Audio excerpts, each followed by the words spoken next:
আল্লাহ তাবারাকা ওয়া তাআলার গ্রন্থ যে কোরআন শরীফ আমার বিশ্ব নবী আকা নবী মুস্তাফা পয়গম্বর দুজাহা রাহমাতুল লিল আলামিনের উপরে অবতীর্ণ হয়েছে।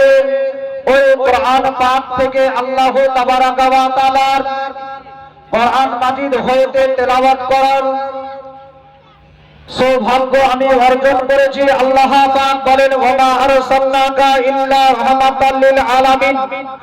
আল্লাহ বলেন নবী আপনাকে জগতের মধ্যে পাঠাইনি, আর পাঠিয়েছি সারা বিশ্বের জন্য রহমতের ভান্ডার করে পাঠিয়েছি।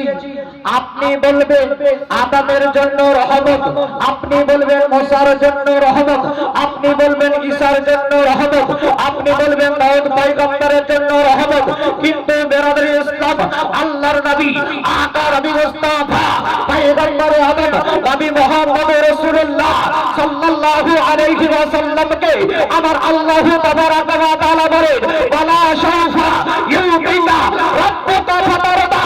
হে নবী আপনার রব আপনাকে এত দিবে আপনি রাজি হয়ে যাবেন।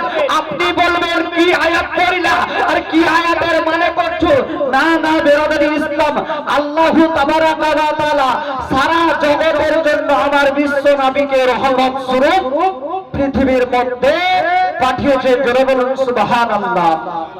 আপনি বলবেন যে আল্লাহ রহমত করে পৃথিবীর মধ্যে পাঠিয়েছে, তো নবীকে আমার আল্লাহ রাজি কখন করবে আর কি দিবে? আল্লাহ তাবারাকা ওয়া তাআলা যেন বলে হে নবী আপনি আমি আল্লাহ আপনাকে এত দিব আপনি রাজি হয়ে যাবেন।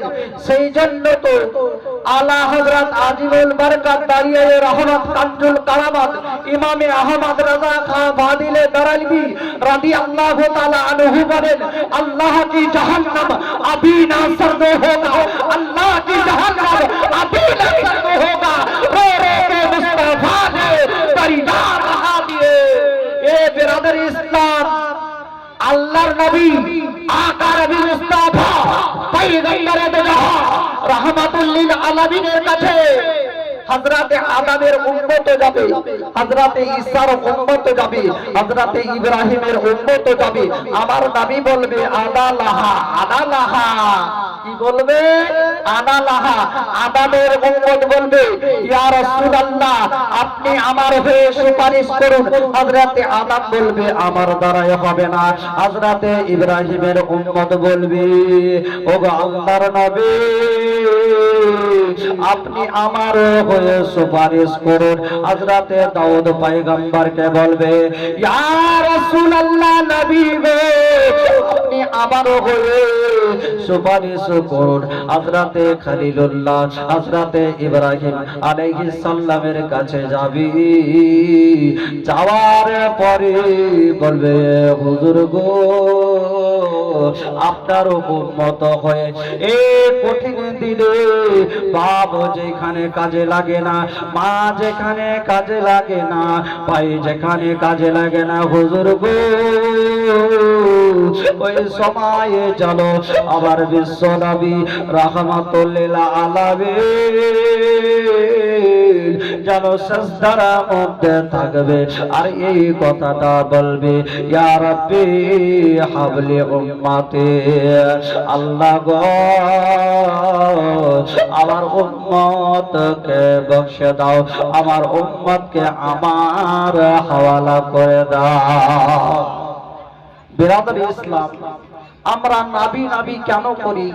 যেহেতু নাবি যদি না পাই আমরা দুনিয়াতে কি করলাম?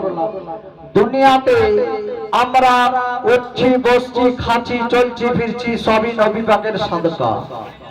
এখন কেউ যদি বলে যে নবীকে মানব না, নবী কি করবে, নবী কি করেছে আমাদের জন্য, আপনি হচ্ছেন দুনিয়ার মধ্যে সবথেকে স্বার্থপর। কেননা আল্লাহ তাবারাকা ওয়া তাআলা নবীকে আমার পৃথিবীর মধ্যে পাঠিয়েছে তো আমাদের কল্যাণের জন্য। জোরে বলুন সুবহানাল্লাহ।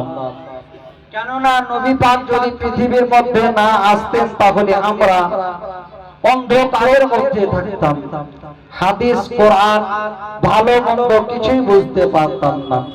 যাই হোক বেরাদরি ইসলাম, যেটুকুন বললাম আল্লাহ তাবারাকা ওয়া তাআলা আমাদেরকে আমল করার তৌফিক দান করেন। সকলে আল্লাহুম্মা আমিন। বলা এবং ভাষার মাধ্যমে হয়ে থাকে ভুল ত্রুটি ক্ষমা প্রার্থী। আসসালামু আলাইকুম ওয়া রাহমাতুল্লাহি ওয়া বারাকাতুহু।